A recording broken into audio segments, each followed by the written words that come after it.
এই সুনীপদা, এই সিলুদা, ওই দেখ সোনাদার সকালবেলা মাল খেয়ে হয় না, রাতের বেলা মাল খেয়ে ঘুরে বেড়াচ্ছে। সিল্টু ডাক মালটাকে। এই সঞ্জীবদা, এই না না না, ওকে ডাকিস না, এখনই ভুলভাল কোশ্চেন করে পুরো মাথা খেয়ে ফেলবে। এই সিলুদা বারণ কর। এই রিতম থাম তুই। সঞ্জিত দা যখন বলেছে ডাকতে, আজকে আমি ওকে ডাকবই। হ্যাঁ সিল্টু মালটাকে ডাকতো। ডাকছি। এই মাতাল এদিকে শোন।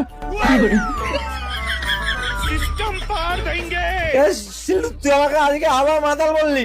তুই কি ভালো মানুষ? এই মাতালকে মাতাল বলবে নাকি ভালো মানুষ বলবে? সালা মাতাল। সঞ্জীব তুই আমাকে মাতাল বললি? তুই ভদ্র মানুষ তো। ঠিক আছে আমি একটা প্রশ্ন করছি, চল উত্তর দে। তুই আমাকে প্রশ্ন করবি? কি প্রশ্ন করবি কর, সব উত্তর দিয়ে দেবো আমি। আচ্ছা ঠিক আছে বল তাহলে। 1757 সালে ইংরেজদের সঙ্গে সিরাজদৌল্লার পলাশির যুদ্ধ হয়েছিল, তাই তো? হ্যাঁ। পলাশির যুদ্ধে সিরাজদৌল্লা 1000 সৈন্য নিয়েছিল যুদ্ধ করতে, কিন্তু ইংরেজরা সিরাজদৌল্লা 700 সৈন্য মেরে দিয়েছিল। বল তাহলে এখন সিরাজদৌল্লার কাছে কত সৈন্য বেঁচে আছে? এটা আবার কোনো প্রশ্ন হলো? সিরাজদৌল্লার কাছে এখন 300 সৈন্য বেঁচে আছে। তুমি হচ্ছে একটা আস্ত কেরানি।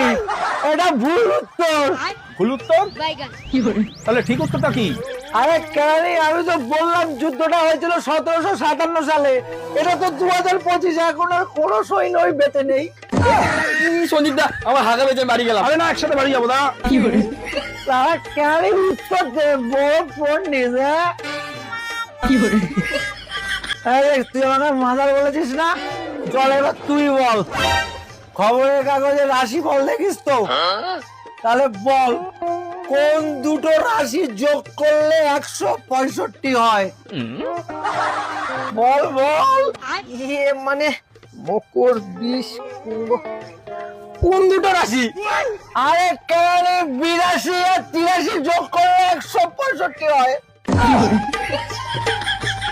কেন মাথার বলছিস? ও সঞ্জীব চল তুই বল। তোর বউ অন্ধকার নিশিরাত রাস্তা দিয়ে হেঁটে হেঁটে যাচ্ছে, হঠাৎ করে দেখলো 3টে অচেনা লোক ওকে ফলো করলো, কিন্তু তোর বউ দিব্যি হাঁটতে হাঁটতে বাড়ি ফিরে ঘুমিয়ে পড়লো। বল কি করে? কেন? পুলিশ নিশ্চয়ই সাহায্য করেছে, যার জন্য ওর বউ সাবধানে বাড়ি ফিরে এসছে। না, ভুল উত্তর।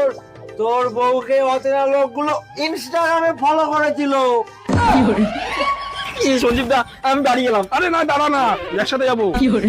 তারা উত্তর দিবি না? চল এবার বল কোন পাখি উঠতে পারে না? কোন পাখি উঠতে পারে না? হ্যাঁ, যেই পাখি খাঁচায় থাকে সেই পাখি উঠতে পারে না। ভুল উত্তর।